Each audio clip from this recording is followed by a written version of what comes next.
Ladies and gentlemen, welcome to another fascinating episode of Sauti Huru. Mnajua kwamba Sauti Huru ni sauti ya mwananchi, na sauti ya mwananchi ni sauti ya Mungu, na sauti ya Mungu ikitamka lazima mrie bebe. Siku ya leo kwenye studio tumefanikiwa sana kupata jamaa mmoja anakwambia amefanya mambo mengi sana kwenye taifa letu la Kenya. Ni mheshimiwa honorable kutoka Saboti na wana Sauti Huru. Nakwambia you are in for a great ride. Karibu sana. Asante. Habari ya siku ya leo? Salama sana. Yes. That other name of yours. Yes. What? Rie bebe. Mheshimiwa, habari ya siku ya leo? Salama. Uko salama? Yeah. Yes. Kabla tuendelee, kuna watu ambao mimi najua wengi sana wanakufahamu. Kama mimi nimekuwa na kufuatilia sana. Lakini kuna wale watu mtaani pengine wanashangaa, je, huyu mheshimiwa Eltezi amemsifia hivi sana, anaitwa nani? Na kwa sababu ya hao ningependa pengine tuambie tu jina yako ili waweze kupata kukufahamu. Hamisi Luyai. Yes. Wengine wananitambua kama kijana power. Kijana power. Kijana power. Ukikuja Kitale sana sana uliza kijana power. Uliza Caleb unaweza potea. Lakini kijana power huwezi potea. Unaonyesha mpaka kwa gate. Utaonyesha mpaka kwa gate. Yes. So hiyo ndio majina kamili. Yes. Mbunge wa Saboti constituency. Yes. Saboti kwa Trans Nzoia County. Yes. Katika mpaka ya Western na Rift Valley. Nyinyi ndio watu mnalima sana. Mnalima mahindi. We are called the bread basket of the Republic of Kenya. Yes, but the basket is empty. Yeah. Yeah. Wala Sauti Huru umesikia hiyo? The basket is very empty. Kuna mtu ambaye anashangaa. Je, tunamwona ni kiongozi and he's very young, you know? Unajua watu wamezoea kuona unajua wazee kwenye siasa, lakini tunakuona ni kijana sana. Anajiuliza, je, huyu honorable alitoka wapi? Alianzia wapi? Mtaani ni wapi? Ni mtu amepiga soft life ama amecheza pia huku akipambana na hard life? Mimi sijajua soft life ni nini. I don't know the definition. Yes. Mimi ni hard life, hardcore. Yes. Okay. Sasa tunaweza anza mbali. My history is long. Yes. From how I was born. Yes. First of all, people don't know. Yes. I lost my father before even I was born. 2 months before I was born. Yes. And after 9 months. Yes. After birth. Yes. I also lost my mom. So I was basically brought up by my grandmother. Wow. Who later died when I was in Form 2, University of Nairobi. So, hiyo ni soft life ama ni hard life? Hiyo ni hard life. Yeah. Hiyo ni hard life. I grew up without both parents, without siblings. So my cousins turned to be my brothers and sisters. But blood sister no, blood brother no. Uko peke yako. Peke yako. Peke yako. Dunia ikisha leo lakini dunia ikisha leo kuna wengine. Okay, sasa pale Kitale na ulisomea Kitale? Sikusomea Kitale, nilisomea Sabati ya primary. Yes. And I broke a record there. And my record is still there. I was the best boy in Western region. KCPE. Yeah, nilipata alama zote za A. Na kwa bahati mzuri headmaster wangu aliona vile nilikuwa nafanya exam mock. Ndio. Na akaanza kuniweka kama Starehe boys material. Yes. So akaenda Starehe mapema, akachukua yellow form, akajaza. Na bila mimi kujua. Na umejua Starehe hata ukikuwa number 1 na hujajaza yellow form before exam, you will not go there. So alinijazia kabla hata exam.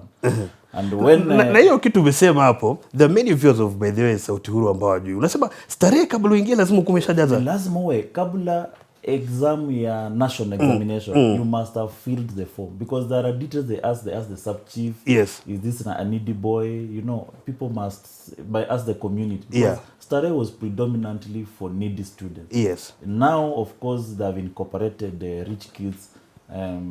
You know, but during our time it was purely needy students, bright needy students. So they have a lot of things they do background check before they take you there. So that's the purpose of the yellow form. It comes earlier. Which he decided to do it for you. To do it for you. So I did not even sign the yellow form. Hata kama ningekuwa number 1 Kenya mzima, bado singeenda Starehe. Ukaingia Starehe. Yes, that's the miracle that happened in my life. And you see now after that exam nikakuja nikakuwa best boy in Western. Yes. That's the first time nilikuwa kwa gazeti, jina yangu kwa gazeti. Na unajua mheshimiwa, the guys who are at home, who don't understand, wanakuona tu, wanasema now guys you can hear mheshimiwa ni mtu ambaye alipiga number 1, sio kubatisha. Starehe ikakupelekaje? Nilienda starehe na padlock peke yake. I was armed with only a padlock because kila kitu nilipata huko. My first shoe nimevaa nikiwa starehe. Wow. Focused. Kwa study tulikuwa na chapa mguu. Sasa ukiangalia hivi nikitoa hizi viatu kuna mitaro katikati kidogo, lakini nimeenda spa nimejaribu kunyorosha. So you may not get the but a while ago you could do some contours. So nilikuwa na chapa mguu. So first shoe you wore it in Starehe. How was Starehe for you, man? Starehe was good because you mingle with people from diverse backgrounds. You know, they take from all regions, Wapokoti, Turkana, Luos, Kikuyus, Somalis, all people. What I liked about Starehe is it brought the Kenyanism.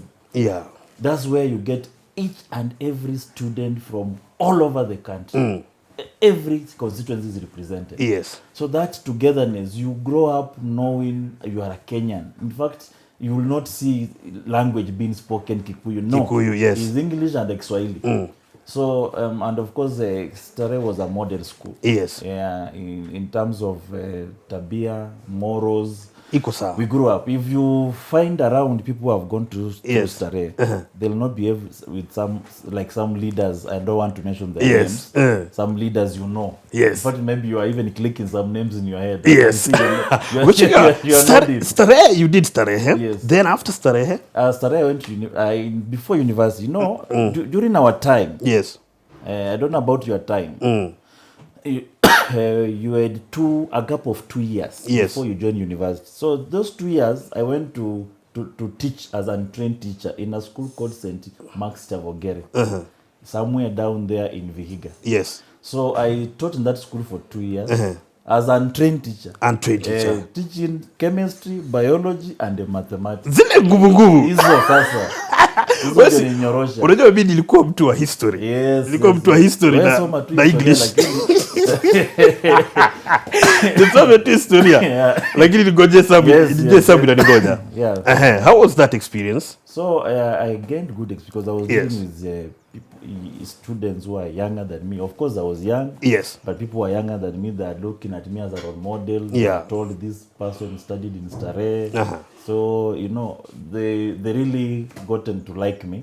I actually took one of the scouting movement to the provincial level. Wow. And I think I left a good record. Was there any kind of university? And was there any kind of pressure? Unajua watu wanasema kwamba when you're in such a school, there is pressure around you that guys are expecting you to perform being from Starehe. Uingie university, yani maisha yako iko tu sawa. Iko tofauti, but in fact people are wondering, huyu ameenda Starehe na rudi tena kufanya nini huko akisomesha watu kwa shule. But I took that as an avenue to stop now being idle. And at least involved in doing something. I joined the University of Nairobi to do actuarial science. But because of the school fees, the high school fees of actuarial science, I could not manage. So I decided to do something that was close to it, which was Bachelor of Commerce. So I did Bachelor of Commerce, Finance Option, Kabete Pesa. Lower Kabete campus for information is called Kabete Pesa. Does not mean Pesa zimejaa huko. Because we trained on finances. So that's we called Kabete Pesa. The other one is Kabete Ngombe. Kabete Ngombe is hapa Kabete. Hapo mheshimiwa ulikuwa comrade. How was the comrade life? Comradeship life is good. A little politics here and there. Ulichapa siasa huko? I was not a leader in campus. I was a campaigner. I campaigned for Babu Wino. Babu Wino? I was the chief campaigner for Babu Wino. Ana? When he first vied, he has vied severally in that campus. I was the chief campaigner for Babu Wino in Lower Kabete campus. I campaigned for a guy called Jimmy Munene during Kibaki's time. Jimmy Munene was a vice chairman. I campaigned for David Osiani. Yes. Osiani was also Osiani umoja tu. Yes. Wow. I campaigned for Sakaja. I campaigned because Sakaja was a module 2 representative. Yes. He was not a chairman. Yes. But a module 2. Those are people who had joined I can't say university through backdoor. Yeah? Those are the kindest word I can use. Yes. You didn't qualify straight, Yes. but there's a way you can join through parallel degree programs. So they are called module 2. Module 2, so he was yes. the module 2 representative. I campaigned for him. Mheshimiwa, inaonekana kwamba siasa already ilikuwa imeanza kuingia. Already, yeah, ilikuwa imeanza kuchemka ndani yako. I didn't have the resources to start I think what constrained me is the resources. Yes. Otherwise, I could have attempted to vie. Yes. Because if you were campaigning for them and they were winning, that means then most definitely I'm a man when I see an opportunity, I always go for it. Yes. Ukamaliza Nairobi University. Nikamaliza Nairobi University, nikaingia seat. In fact, I worked while at University of Nairobi, I was working at Standard Chartered Bank. I worked at Standard Chartered Bank while as a student. In fact, when you look at my CV, why people asking me, you are a student and you are getting employed at Standard Chartered Bank. How? I was in second year university. Yes. My CV was already long. Why? Because in Stare, we do what we call holiday jobs. So all my holidays I was working. Yes. Either we are working in Nairobi Hospital, yes, Kenyatta Hospital, so many institutions of government. Some ministries, I actually worked at NSSF. Yes. So by the time I've seen now, I went to train as a trained teacher. So by the time I'm joining university, my CV is low. Sour. Sour. Yes. Because of the holiday jobs. I'm writing. Yes. I worked here. Yes. So I think they looked at my CV and said, hey, this one is an experienced person. I was an assistant to the manager of Standard Chartered Bank. Assistant. Na ndo umeingia tu. Yes. Yote ilikuwa imeng'aa. Yote ilikuwa imeng'aa. Third year, finishing fourth year, I went to Citibank. Yes. During the Safaricom IPO processing. I did a lot of work there and we got good tunes. Wow. Yes. Ladies and gentlemen. I was vibrating in campus. Ladies and gentlemen, you have had a Honorable Caleb Hamisi. Nakwambia this guy, CV yake ni ndefu. Mnaona tu kwa TV. Leo niko na yeye hapa. On behalf of you wana Sauti Huru. Mwesh, ukiingia pale Standard Chartered, ukapiga kazi. Mtu anajiuliza, uliingia vipi kwenye siasa? Ni msukumo mgani ulikufanya paka ukaamua ingie kwenye siasa? It's a very funny story because after banking I went into business doing supplies and there I tried my hand in business basically. Yes. I think mimi ni mtu ambaye napenda pesa sana, so I could not stay at a place where I'm just giving people money and yes. Yes. giving people money. Ndio. So I started doing business. In the process I met Peter Kenneth. Peter Kenneth was at that point we met in Old Boys of Stare because we have a caucus of all those people who have gone to Old Boys. I can imagine. Yes. Old Boys ni nguvu sana. Wanguvu Tuju, there Raphael Tuju is also an Old Boy. Yes. The former CS for Education, Magoa, the late Magoa, and so many. The current Safaricom CEO, yes, Peter is also an Old Boy of Stare. Yes. So many doctors. You can name a number of doctors. In fact, Aga Khan is like Stare boys. Super WhatsApp group. Yes. So we met there as Old Boys. Yes. And Peter Kenneth told us he's vying for president. Then I asked him, sasa wewe utaweza Uhuru kweli? Akasema but Uhuru anaenda ICC. And then I thought, this guy is going to get a support of Central. Then we are going to see an Old Boy as a president. Yes. I actually believed his story. That was 2009 up to 10? 2012? 2011 there. That's when he had declared he wants to vie for president. Yes. Yeah, son, I said sasa mimi nitakushikilia kule Western. Sasa nitakushikilia Western. Kijana ya power. Nitakushikilia Western. Then I started campaigning for him in Western. I went around, I was doing some NGO activities as well. So in the process of campaigning for Peter Kenneth, I put myself on the ballot as a MP for Saboti. Yes. Yeah, using KLC. Yes. Tuna Westmek. Na hatuko Westmek. Hatuko Westmek. Kulikuwa aje? Alipata zile kura alipata. Na mimi nikapata karibu 4,000 votes. Yes, first time. First time. That is incredible. And I didn't have much resources. I was just moving around on foot. I was moving around on foot and sometimes on pikipikis. I had a small car called IAST, Toyota IAST. Na people walikuwa wanasema kuna kijana anatembea na gari nusu mkate hapo. Gari nusu mkate. Gari nusu mkate. It looks like a half a bread. Buffalo. Ni kama imekatwa nyuma. It was supposed to be a full car. Ikakatwa nyuma, yes. Yeah, so and I thought with my votes, and I looked at the votes of the ODM candidate and other candidates. I said, of course, for the Kenyans, they will not appreciate me. Yes. These other parties will not. So let me go to ODM. So the next time now, I went with ODM. Yes. And I 2017. Yes, I had some resources here and there.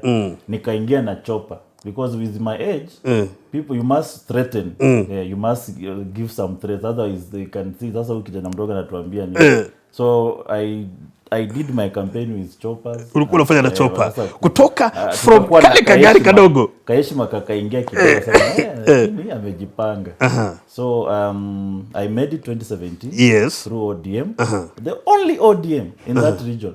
In fact, 2017 from Westlands, Team Wanyonyi is ODM. From Westlands, yes. all the way, yes. ukipata hiyo barabara, Gilgil, yes. Nakuru, yes. Eldoret, Moi's Bridge, hadi Kitale, yes. uvuke Bungoma, Webuye, Bungoma, yes. Sirisi, hadi Malaba. The next ODM from Westlands, yes. Team Wanyonyi, the yes. next was Caleb Hamisi. The other one is in Busia.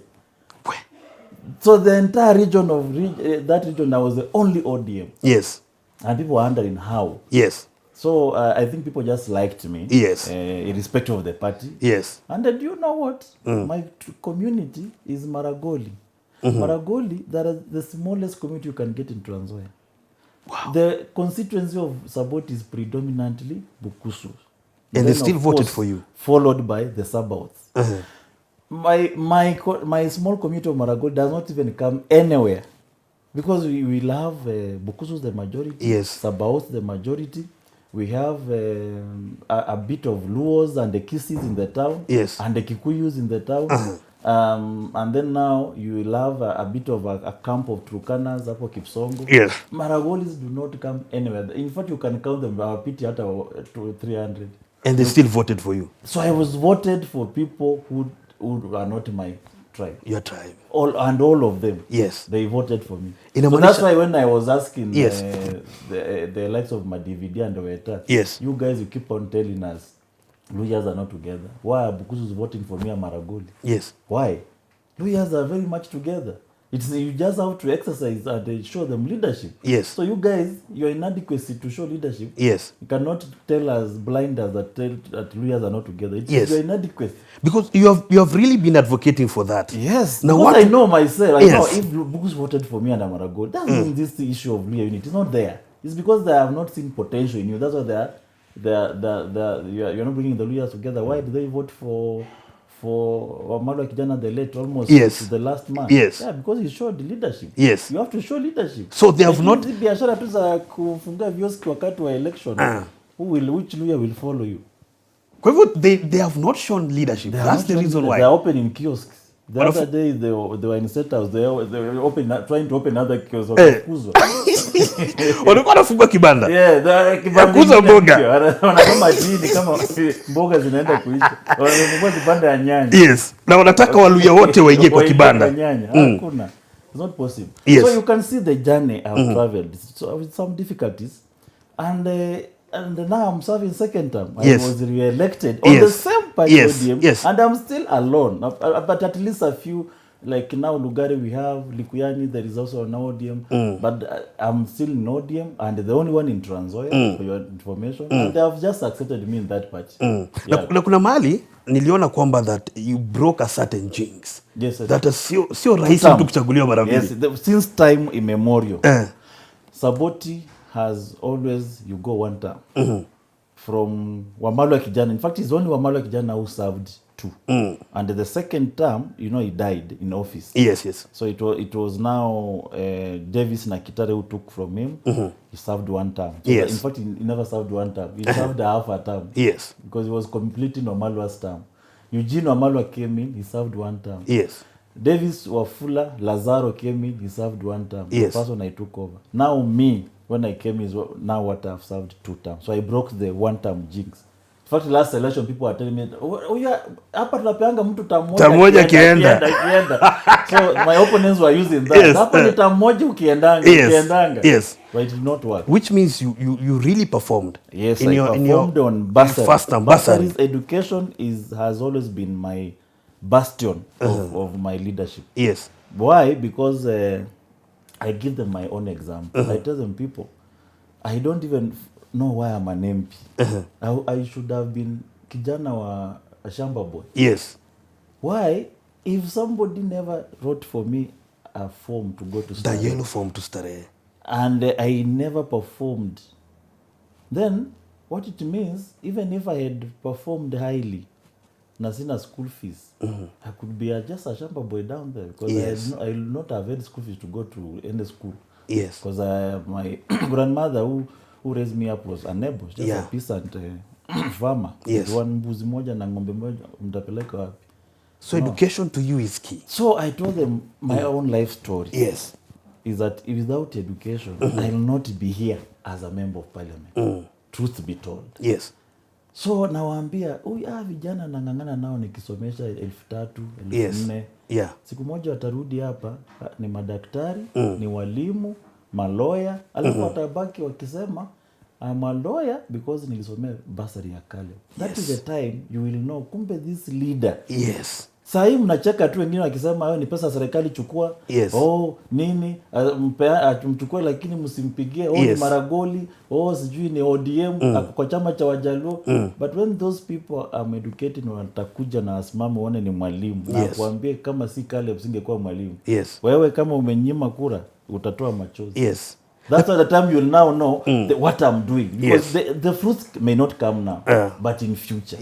Yeah. So I've really insisted that we don't mine. There's no gold we are mining in this constituency. There is no minerals. There is no gas. Yes. So what do? Then let's just invest in education. Yes. That's what is going to save our society. Yes. So I'm really on it. And most classes I've done, every constituency. Yes. I mean, every school in my constituency. Yes. At least utapata Caleb Hamisi imeandikwa mahali kwa 1 class. Umepiga kazi. All of them, and I can tell you to go and check. Yeah. Every school has my name somewhere. And because you see now in all the previous leaders, there is no any hata choo imeandikwa hata Eugene Wamalwa. Yes. There is no hata shade. Hata choo tu peke yake. Hata shade tu ya bodaboda imeandikwa any previous leader. So they are seen development. Hakuna hata shade imeandikwa Eugene Wamalwa. Yeah, hata wacha shade hata ni kitu kubwa. Choo tu kwa mlango moja. Hata hakuna mavuli. Hakuna. Imeandikwa Eugene. Lakini Caleb Hamisi yuko. They are there. Na pia nimeona there was something you're doing with the Spain. Ilikuwa ni Spain. A number of embassies. Yeah, I get, because government resources are never enough. Yes. So I take an extra mile to engage foreign investors. Yes. Most of embassies have been very kind to me. Yes. United Arab Emirates have given me a lot of donation. They gave me a donation to take to women groups for sewing machines. Yes. And I distributed to a number of women groups. In Saudi Arabia, during Corona time, they gave me 6 trailers of food. Wow. I distributed in that, part of my constituency is a slum. Yeah. When you hear Saboti, there are 2 wards that are basically a slum. Tuwani ward, Matisi ward. Yes. Kipsongo slum is the biggest slum. When we went there with Raila, he was shocked. He thought he was in Kibra. Yes. And it is even worse than Kibra. People there even in dire situation than even Kibra. Yes. So I took this ambassador and they saw the situation. They promised to build me a school there. Yes. But during Corona, they gave me a lot of food. I distributed. Watu wangu hawakuumwa na njaa sana. Nikapeana watu chakula kabisa. Na hii ni effort yako. And then recently Indian ambassador gave me motorcycles I gave to a group of youths. Watembeze boda wakipata kitu kidogo. Yes. Yeah. So I engage foreign companies, foreign investors to help me develop the constituency. Na mwishi ini yako tu. Your personal initiative. Through Caleb Hamisi Foundation. I have a foundation where we do this initiative. Yeah, Caleb Hamisi Foundation. We incorporate other institutions who are able to help us. Football. I've gone up to Real Madrid just to get a connection to my local soccer. Wow. Yes. Mwesh, nataka turudi pale kwanza Luya. Yeah. Kwa sababu sisi tukiwa huku tunaona mambo mengi sana. Yeah. Na tumekuwa tunaona kuna hiyo natembea huku. What is up? What's going on? Something is brewing in Western. It is a revolution. Natembea, I've been doing it alone. Last parliament, I tried to challenge called the stubborn status quo. So I tried to argue myself and ask, all these leaders have been here since I was born. And I can tell you, when I was 3 years old, I don't know how you know a 3-year-old child look like. A 3-year-old child hata kuongea sometimes maybe hajaanza ama ndio ameanza kukungumiza tu kidogo baba mama. 3 years old, Mudavadi was a minister for transport. Madividi. Wewe ukiwa 3 years Madividi yako minister tayari. Mimi na sahi I'm serving second term member of parliament. I'm being brought my DVD to me in the committee of appointment to vet for him for a position that was then not in the constitution. And I asked him that question. And when I was going to Stare, the same DVD gave me a check of 20,000, not from himself. Yes. I said this and people thought that he gave me a check. No. Lawyers living in US had seen in my story in the newspaper. They said a poor boy has managed to go to Stare from the village. They contributed 20,000. They gave to my DVD. When he was a vice president, he served as vice president for 3 years, 3 months. Yes. So they gave him to the vice president to present to us a poor boy we are told he has performed very well during the Maragoli Cultural Festival. That normally happens on 26th of every December. Yes. So he was the chief guest. He presented without even adding a coin, which I don't mind. Yes. He didn't even add a coin on that check as the vice president. He like kusema, mtoto amefanya vizuri. Wacha niongezee kitu. Niongezee. Normally you will. Alileta tu hivyo. Alileta tu kuna hii imetoka kaseo. I reminded him, you gave me a check to go to Stare Boy Center. Unamkumbusha? Yes. When you were vice president. Yes. Now, you have been brought to me, I vet for you for a position that doesn't exist in the Constitution. Is it lack of ambition? That is one. Number two, there is no any identical project you can associate it with Mudavadi. Anywhere in Western region. Anywhere.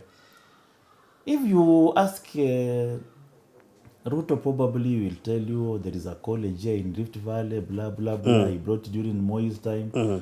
Raila, you will see a lot of development in Nyanza. You will see roads that he championed for when he was a prime minister. You will see highways he did when he was with Kibaki. You will see in Kisumu airport. But this guy for 40 years, in fact, he served in Moi's government when even Raila was in prison. The guy was a minister. Mudavadi. And there is nothing to his name.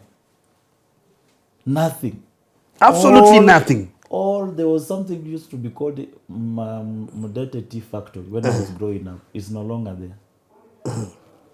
There is no single coffee factory, no single tea factory, no single sugar. Sugars, all factories of sugar have collapsed. Mias, all of them are collapsed. There is no factory even for bricks making. When I was growing up, I used to see people making bricks for a living. Yes. There's no single factory even for chicken and eggs. That is commonly associated with Luyas. Yes. There is not even a small factory for the eggs and the chicken for Luyas to eat. Nothing. Yes. So how will this community develop economically if there's no single factory serving them? Nothing. For all these 40 years, nothing. That's why you will see them coming to town to be watchmen, to be cooks, because there is no economic activity happening in Western anywhere. There's no university. The only university that came recently, Masinde Muliru, that is serving the entire Western region. If you go to Kisii, you'll find almost several universities. Yes. I said, and I want to repeat, we respect them. We are not abusing them. Even when I talk like this, there is no abuses. Yes. We are just asking the hard questions. Yes. That how that the community has given you support to be where you are. Yes. But there is nothing that has trickled down to them.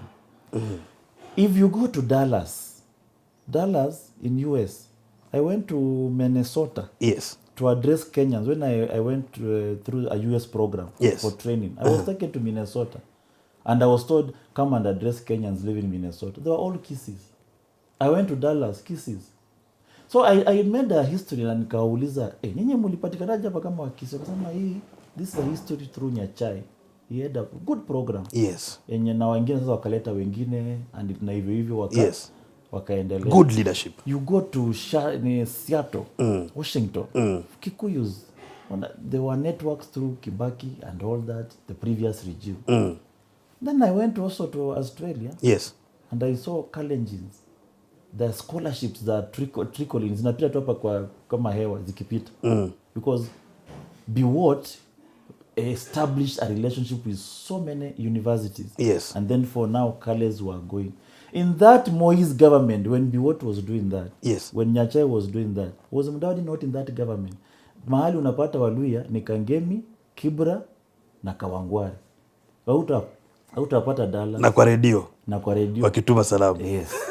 Wana Sauti Huru. Igeni hapo kwenye comment section. Tell us, what do you think? Mnasikia mheshimiwa vile anasema. Ingeni kwa comment section. Tell us, what do you think? Are we on the right path? Mwesh. So this is it's not tribal.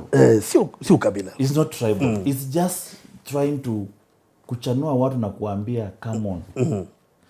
This guy has been in leader.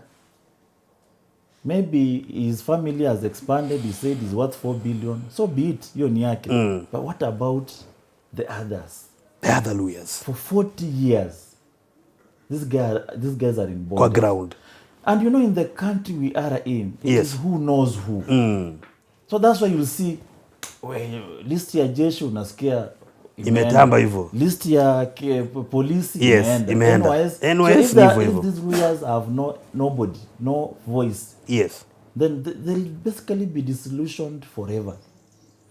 And you'll see, I gave an example of this education CS given the PSC, teacher service letters, TSC letters in funerals. And I said, so that's it, so be it. He's in a position, he's helping his people. It's a wrong policy whatsoever it is. It's a wrong government policy to do that. Yes. But the guy at least is thinking about his people. Yes. Give it to him. Wapi za Mudavadi tuone akipea watu pia naye prime cabinet.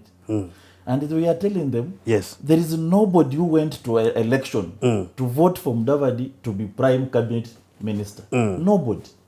He was given that he never delivered votes to UDA, and he knows that. Yes. His member of parliament is UDA, where he comes from. Yes. His governor, is ODM. It's ODM. The governor is ODM. His senator is ODM. So this is a guy who did not even deliver his own Sabatia seat to UDA. Yes. So he never brought anything to UDA. The reason why he has given this position, it is so that the lawyers are represented in the government. Yes. That is why he was which is not happening, according to you. So how is he representing them? That was it. He was not elected to be that position. He was given to represent the lawyer. Ruto alikupa kazi represent Waluya, amenyamaza, amekuachia. The rest is you to do it. Uchangamke. Yes. So, Mhesh, the revolution is about liberating the Luya people. Lawyers out of the bondage of these two guys who open up kiosk. Umetaja mmoja, kibanda mmoja. No, kibanda ya kwanza ni ya Wetangula. Ya Wetangula ni kibanda ya zamani. Hebu fungua tuone anauza nini. Fungua hiyo kibanda. Wetangula was a big supermarket. A very big one. Yes. Wholesale. By Jaramogi Oginga. A very big one. Yes. So the guy has been reducing. Unasikia shelf ya sukari imeisha. Nini ya majani imeisha. So he has been reducing that supermarket up to imekuwa sasa a small kiosk called Kenya. Just masquerading and hovering around Bungoma town. BG too. Around there. Hapo tu. For 30 years or so, Jaramogi started a party that was countrywide. You find for the Kenya members who are from even coast. Yes. He has reduced it to a place where he's comfortable to manage it, to his comfort zone. Yes. Bungoma tu. then how will you be a president with a party of 2-3 members of parliament hovering around Bungoma? Mnaitana tu kwa kiosk hapo kwa mtaa, mkitaka kufanya PG mnaitana tu hapo kwa bus station. PG naisha mnaenda Nairobi. Then mwingine anafungua ingine huko inaitwa ANC. Amefungua ingine ilikuwa inaitwa UDF akafunga. During Kibaki's time. Akafungua sasa ANC. Sasa hii nasikia ataka kufunga temporarily for some time being. Supplies zimeisha kidogo. Then atafungua baadaye. It was 2026. Utaona tena amefungua kiosk kingine. Now so it is just it's about those two people. About those people. And you know, you cannot be a president of this country with 2 members or 3 members of parliament. You're lying to yourself. And you're lying to lawyers. So tunawaambia pave way for other leaders to come take the stage and they take lawyers to State House. Simple. Because you've been unable to. People are asking, you guys, you have numbers. You have become a laughing stock. That you have big numbers, but you cannot even... Everybody loves you. Nobody can hate a lawyer because they are watu wa mlembe. Hawana mambo mengi. Ni watu wa mlembe. The country will feel comfortable with any lawyer president. So they're asking us, you people with these numbers, you can't even come together. But you are support. But Mhesh, watakubali? What's the plan? Not about kukubali. They are going to... Wanatoka. By force, by fire. Wanatoka na nyaunyo na nini. Hata wakaange wakijua kuna wakati watakuwa tu wamekaa hapa nasikia mtu na nyaunyo kwa mgongo wake. Toka kwa kiti. Wewe ni Weta. Unasema Weta inafika mbele na anastukanga tu anamchapa. Toka hapa ndio ndio aluya leader. Na badividi. It's not to be lethal. Tunaongea tu kidogo wanaanza kutuma vijana kwa mtandao. So we have not started. This thing is going to be a thorn in flesh. They must feel the pain they have caused for 40 years. So we are going to be very lethal to them. Na tunawaambia tu mapema, makali tumenyoa. This Natembee ameanza hapo Tanzania is just is just a boiling point. The magma is just about to flow. The magma yenyewe inakuja. Ni itaflow it form glaciers like this towards the Lake Victoria ikienda. Na sasa magma ikikuja inaenda na kila kitu. Magma, you know the magma of the volcano. And it's very hot, boiling. Moto. So itakuja hivi kiflow paka Lake Victoria. Sasa wale ambao watakuwa along the way they'll find themselves where? In the Lake Victoria. Ladies and gentlemen, we are having a fantastic time with Honorable Caleb here. And mumesikia vile anasema inakuja. Magma inakuja. Na ni moto sana. Mwesh, kumekuwa na mafuriko. Unajua? And someone is wondering, how has Honorable been able to handle it? Kule kwake. Trans-Nzoia, we've had it in small areas. It's not as in the high magnitude the way we see in the rest of the country. So we need to also thank God that we've been spared this catastrophe in some way or another. But maybe we are also helped by the fact that we plant a lot. So there are not a number of trees. You know, it's an agricultural area. So there's a lot of plants, all this. So they somehow maji inaenda chini. Our soil is absorbent. So that could be a reason. I'm not a scientist or a meteorological department guy, but I'm just thinking. And then of course there is a flow of water towards River Nzoia. There is when the white settlers settled in Trans-Nzoia, I think they identified it as a very good agricultural area. So there is the flow right from the Cherengani Hills. So it's like a slant. So you may not find maji stagnant like that. That's when that slant goes all the way to Trans-Nzoia. Because tunaona hapa Nairobi, mambo inachemka. Huko tujasikia sana. Huko tunaona of course a few here and there. Maybe mto kufurika nini vitu kama hizo. But you see, across the country is a disaster, is a catastrophe of a magnitude that has never been seen in this country. When you watch international news, you'll see them focusing 200 people dead in Kenya. Kenya is there. They are mentioning it. When you talk about floods in this era, Kenya is somewhere. So it has been very devastating. But the problem is how the administration has been able to contain and save people. They have been unable to do that. Wameshindwa. That one they are performed dismally. We give them an E-. Because we have seen them wamevaa magamuts na makoti wakiingia mitani.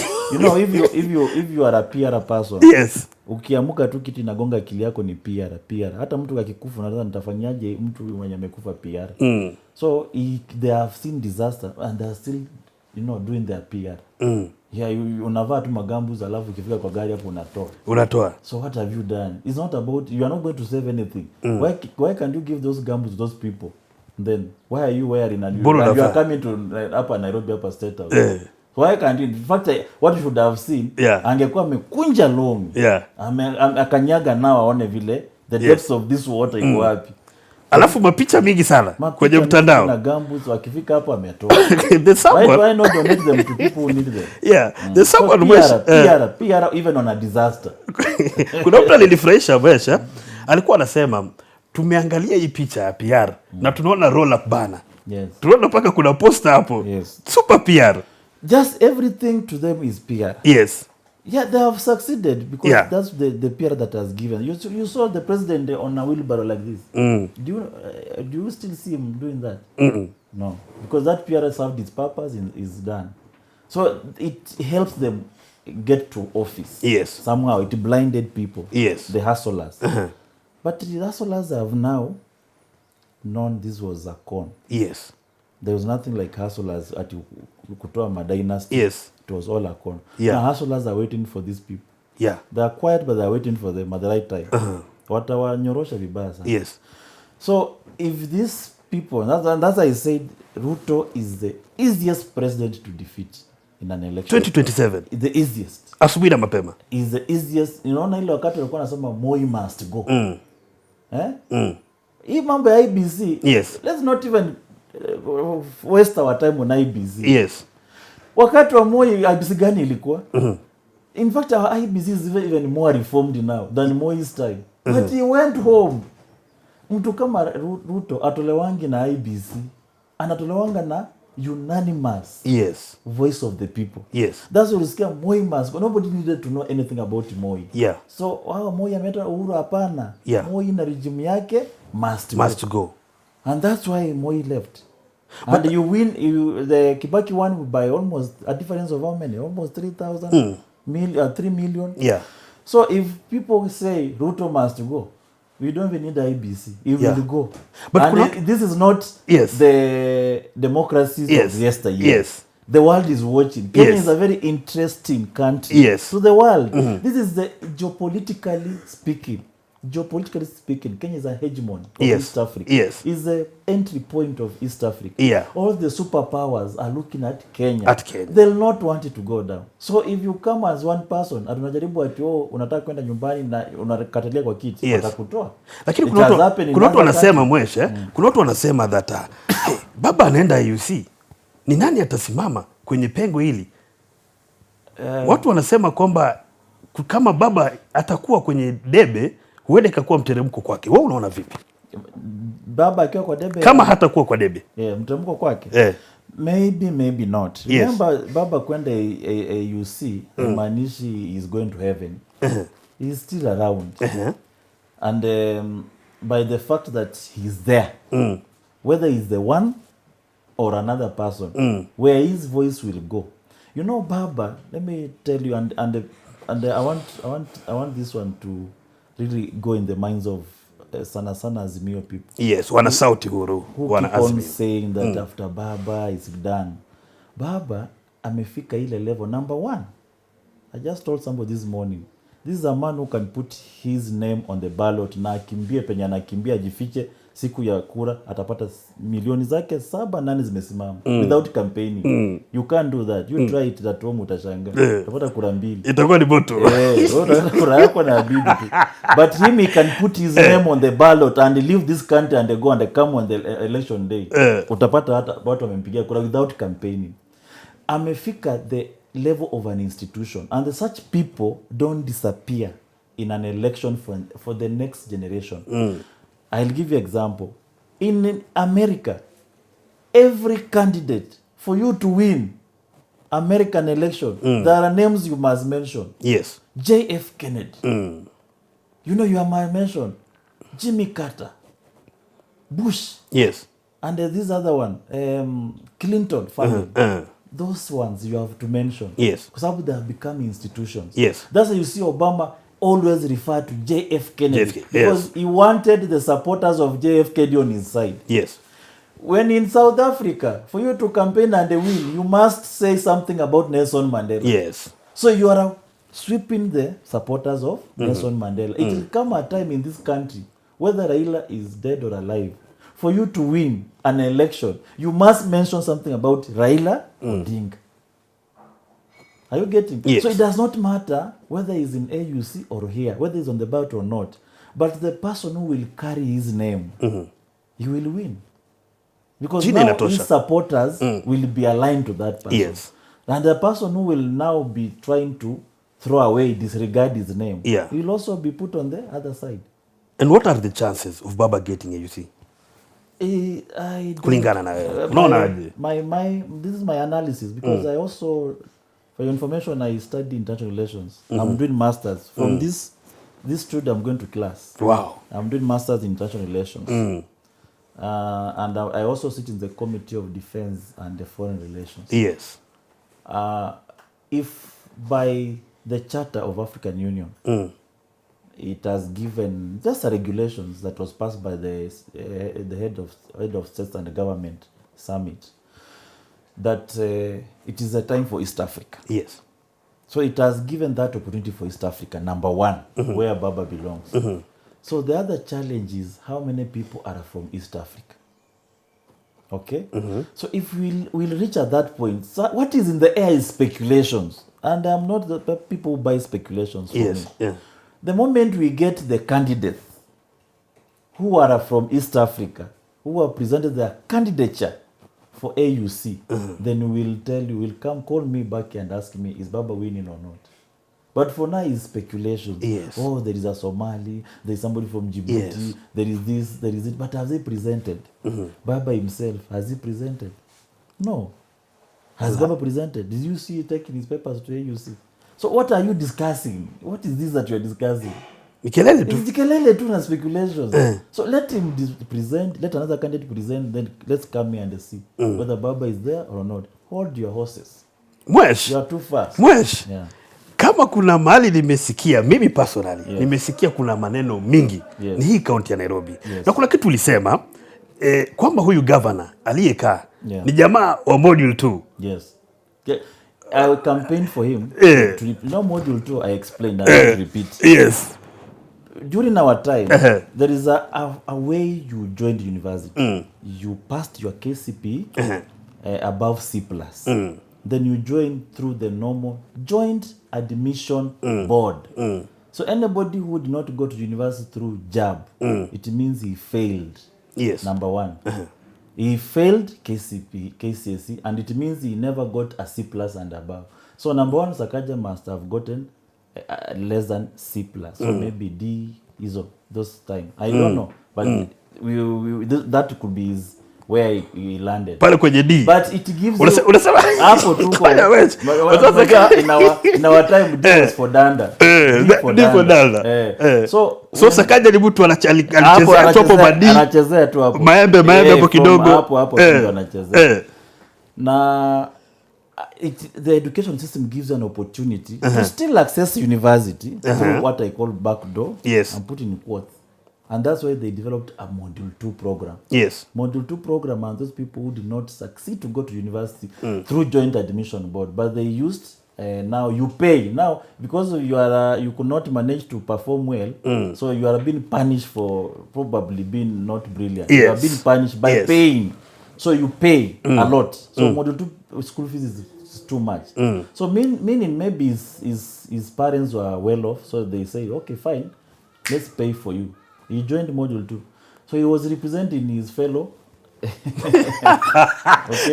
Do you think hiyo inachangia kwa uongozi wake hapa Nairobi? And also even before you answer I tended to think he's a sharp person. Initially, I had even thought that this could be a potential even president in this country. Like when he was a senator. He tended to. Yeah. But people who have worked closely with him, they told us, no, this person he does not have leadership skills. Yes. He has a lot of selfishness. Yes. He does not go with people. He wants to rule alone, blah, blah, blah. But because I've never worked closely, since I campaigned for him, I've never worked close to him. Yes. I only see him. Do you think his goose is cooked? Kwa sababu inakaa ni kama mambo yake inachemka huko Nairobi. Mambo yake imechemka because he lacks leadership skills. Completely. In fact, in my view, Sakaja is the worst governor of Nairobi. Not just governor of Nairobi, probably countrywide. You know, for you to show your leadership skills, it is during the time of disaster, not the time of comfort. When a disaster happens, is the time you have to flex your leadership muscles. And you show. This is the time Sakaja could have shown leadership. So it has failed. He's simply showing he's a Cerelac baby who just got an opportunity. And you know, even the way he has come to leadership is more or less luck. You know, these people have come through luck, the like of Madi. You know, Mudavadi was nominated. He was given a seat, he inherited a seat from the father, inheritance. So, you know, inheritance, take it like it's a right. It's not like us who went to the people to seek for votes for ourselves. Yes. Mudavadi inherited a seat from his father. So if Mudavadi's father was alive, he will not be an MP or a minister anyway. Sakaja was nominated. He never went to seek for votes like some of us. He doesn't know how it takes to seek our votes. He doesn't know. He doesn't know how to go in a strange environment, build a name, and the people know you. He doesn't know. Nairobi. He was nominated. In fact, he was not nominated. He nominated himself. Yeah. Because when he was the chairman of TNA, yeah. And he was a driver of this ngunyi karaoke after campus. So akamwambia weka kijana kapo ni endeshe. So I think ngunyi karaoke might have formed a party called TNA. Akamwambia weka kijana we driver kuwa chairman. You know, these parties that people form inside a car. Ndio hizo. Na akajipata chairman. Haya sasa somehow Uhuru could not agree with Gideon Moi in Kanu. So Uhuru dumped Kanu. Now akauliza ataenda wapi? He went to TNA, whether he bought or not we don't know. Then when he took TNA, he took with all the entire leadership, including that driver. So that's how Sakaja became the chairman of TNA, and later on, then now, being a chairman, you know you are in charge of taking a list to IBC. Yes. Then he put his name as number one. So he nominated himself. He nominated himself. And then from the nomination, he came. Do you know that Sakaja tried to come to even vie in my constituency? Because the father, I think is a sub-out. And they know he masquerade here as a lawyer. He's not. The father is a sub-out. Yes. And they're in my constituency. So he tried coming to mobilize wazee. Akaenda matanga moja, akatoa 20,000. Nikajua amekuja, nikaenda nikatoa 40. Gafunika. Matanga mbili matatu alitoroka. Walimwambia kijana atakuaibisha. Ulikuwa unakuja ukivaa. Unakuja ukivaa. Na kuna mtu atauliza so maybe. He came to Nairobi. Yes. Nairobi akajiingisha na hiyo. Akajiingiza. Sonko nini. They just went as a wave. Moja Nairobi ni wave. Yes. So there is no way he has literally looked for votes. He doesn't know how to look for votes. And you see now the previous election, it was muddy. Yes. People, he gathered just come. People don't know him so well, and he didn't know how to campaign so well. Then Azimio thought, let's just give. Sakaja was given by Azimio. Azimio just voted for him. Yeah. So that's why he became a governor. He doesn't have leadership skills. He has failed in Nairobians. He is going to serve one term. I think he should be now start packing his office very well. And he has not even put credible leaders to help him manage Nairobi. Anacheza tu peke yake. Anacheza peke yake, and then he has not put his office in order. It looks like a business enterprise. It doesn't look like an office. Yeah. Mwesh, kuna hii maneno ya barabara imeleta tetesi sana, and I don't know what's your perspective on that. Ambapo unapata wamekuwa nasema kwamba sijui ni Kikuyu wanapatiwa more funds huku na huku na huku. I don't know what you think about that. Yeah, it's quite unfair. You know, I come from my constituency that does not have a road of bitumen standard. Yes. Since time immemorial. There is no road of tarmac that passes through Saboti constituency. So I've been writing letters to Murkomen. I've been meeting Murkomen in the office. In fact, the watchman and the gateman, they know me. Because I go there to ask for roads, my constituents. Previous government, I did the same. In parliament, I have written motions, I have written questions about Saboti roads. Now, it pains us to see that one constituency gets 1.4 billion allocation for maintenance. When the entire Western, I did calculation, because we got some information from where we are. Parliament is a source of information. You know, it's not out there, but we got the information. Yes. And I looked the whole of Western. There was 30 million allocated between Swam, Kitale, somewhere around from one school to another. It's just around town. 30 million. A very short place. Then in Kakamega, a road going to State House. Yes. Not even to serve the people of Kakamega. No. State House State Lodge. House, yes. State House Lodge. State Lodge for Kakamega. A road going inside the State Lodge, Kakamega. 20 million. Total 50. The entire Western region. But one constituency in Kikuyu get 1.4 billion. And if you shock to my face, because even some of the people from Kikuyu constituency are asking us, hizo barabara mmeweka 4 billion, sisi hatuzioni. So that tells you something. Maybe even those roads are not on the road. Those money is not on the road. Yeah. So where is it? The unfair allocation of money to roads. And I am going to do a statement in parliament. Yes. To make it that the minister must have an equal allocation, just the way we have equal CDF allocation of roads the entire country. Wacha ya Saboti jengo ifike hapa. Next financial year ipick up from mbele, yeah. Ya Garissa ijengo ikifika hapa. Let's have an equal. Yes. Because there are economic activities taking place the entire country. Yes. So you cannot peg at there's economic activity hapa watu ni wengi, hapana. Roads is an enabler. Roads, network, infrastructure is an enabler of productivity. Wow. So for us to be productive as a nation, yes, people roads and in equal fair distribution. So that is something that we are going to work on it when we resume bunge next month. Yes. Kwa hivyo sai tujue kwamba tide inakuja. Magoma inakuja. Na inaongozwa na wewe ukiwa pale mbele. In fact, I'm the one going to lead it. Yes. Na mwesh, kabla tumbelake sasa naona tumemaliza hiyo, nataka kidogo tuchangamke. Mwesh, kuna mtu pale mtaani, mwana sauti huru, anajiuliza, madam hivi, anajiuliza, mwesh anakaa hivi, ameoa na familia, ama ndeze kutubu didi DM. Amekuuliza wewe? Lazima wanashangaa mimi na unajua. Anza na wewe. Anza kwanza kwako. Anza na mimi. Alafu tuone ni vipi. Ngapi wamebaki. The progressive. Let's be progressive. Wesh, TikTok, social media, X. That is everything for the generation. Yes.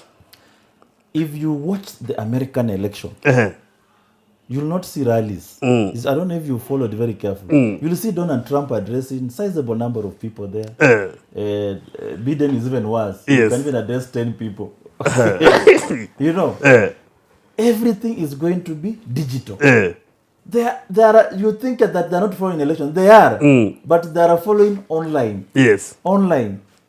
Russia, you know, we've just said an election in Russia recently. Did you see any rally? As much as we are saying Putin is a dictator, but did you see any rally anyway for the other members of parliament? No rally. Yes. It is digital. So, technology is the future. Yes. Of even election. People are not even going to rallies. People are just going to... I was meeting the ambassador of Finland the other day, and he told me a young man in the Finnish parliament is elected courtesy of TikTok. He was so much on TikTok. He was liked on TikTok. He was famous, more or less like this Brian, the late Brian. Yes. He was so much on TikTok. Yes. So you can just say somebody like Brian, and then you are elected in the bunge to represent you know, the youth or something like that. So TikTok, social media, digital. Yes. This is now where the world is going. Yes. Whether you like it or not, you must be digital. You must be on TikTok. If you are a serious leader and you are not on X, then jiweke X kwanza. We mwenyewe. Official yako ya TikTok ni gani? Official handle. At Honorable Caleb. At Honorable Caleb. Yeah. Na Just pale, my name. Yes. Yeah. Pale kunafanya mambo. I'm not so much because it's once in a while. Okay. And you see TikTok also, social media is funny because the more you are funny and strange, the more people follow you. Yes. I don't want to be that leader. Yes. So you will see that if you do vituko kama za mheshimiwa fulani, I want to say unataka kumtaja, tunamjua tu. Tunamjua. Lakini ukiposta hapo kama umefanya umejenga class, hakuna mtu atakufuata. Hakuna mtu atakufuata. So they want to see you doing vitu mbaya bas. Now they'll be following you. Mweshi nisikia ukisema ulikuwa kuna mahali uliguzia mpira. What's your favorite team? Manu. Wewe ni mtu ya Manu. Pole lakini ni Manu. Mimi ni mtu ya Liverpool. Naona that's why I apologize. Hiyo ndio Liverpool watu wa kuku tu. Yes. What's your favorite song? Kuna mtu anasema pengine mheshimiwa apigi dance huyu. Yeah. I try to live like Dube na kina ipotei. Unapenda like Dube? When I was young, I was growing up, I used to listen to like Dube a lot. And because he sang strong message. Yes. Which is still alive even today. Yes. And he died of the crimes he used to sing against. You know, he was shot and accidental. Yes. And the people who shot him, they were on a normal robbery. Yes. They didn't know it's Lucky Dube. They were fans of Lucky Dube. Yes. When they heard that the person they have shot is Lucky Dube, they surrendered themselves to the police. Themselves. Kwa hivyo ni mtu wa Lucky Dube? Yes. So that guy, and I listen to so many songs. But whenever Lucky Dube comes, I will stop and listen to it and I continue. ODM so it has never escaped. Yes. ODM primaries zinakuja? What do you think? Itakuwa sawa? ODM is well organized. Is a party that is well organized. I've never seen a party organized like the ODM. Yes. In fact, in the whole of Africa. Yes. Even ANC of South Africa is not as organized as ODM. Organization of ODM is on another level. Do you know that there is even an ODM chairman in Sugoi? Yes. Do you know that? Yes, there's an ODM chairman in Sugoi kwa Ruto. ODM imejipanga? Yes. Every ward, every polling station has an ODM representative. Kwa hivyo uchaguzi utakuwa sawa. Hata Sugoi Ruto, hako na mtu wa ODM pale ndani. Hata anakuwa mimi ni bibi yake na ajui. Najui. Anaanza kumwangalia. Kabla uende, jana juzi Miguna aliongea sana. Akapayuka sana. Kuhusu maneno baba. Unaonaje?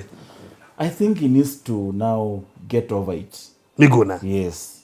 Hata sisi tulikasirika sana vile baba hajakuwa kishinda na anaachilia tu ni kama ataki. And then we are wondering what's wrong with baba. Hata hawezi pigania uongozi. Kwa nini inafika tu hivi tena anakaa tu asifu ataki? So people have learned to go over it. Yes. Na kujishughulika na mambo mengine. Wow. So I think his continuous bile and the venom on Raila's status is too high. Yes. Huwezi bomoa hata uongee, hata useme ameua mtu. Yes. Watu watakuwa na kucheka tu wewe mwenye umekufa utasema ati Raila ndiye alikuwa. So it is beyond destroy him. Mheshimiwa ulikuwa kidogo umepika sali. Lakini naona ushaulizwa hapa. Kuna mtu ananiambia Eltezi wewe tunajua mambo yako. Lakini mheshimiwa kweli mheshimiwa tayari familia ama nini? Wanasema useme. Niko na familia. Uko na familia. Niko na familia bana. Nimejipanga. Umejipanga? Nimejipanga bana. Ladies and gentlemen, thank you for watching Sauti Huru on Azimio TV. Make sure that you turn on the notification bell so that anytime we upload a new video, you can get it live and direct. This was a fantastic day. I'm telling you guys, niko na honorable Caleb mwenye hapa ndani ya nyumba. Na tutakuja na tena na siku moja tukae chini tuongee mambo zingine zaidi. Mheshimiwa, congratulations. Asante. On your work. Thank you. Asante sana. Asante.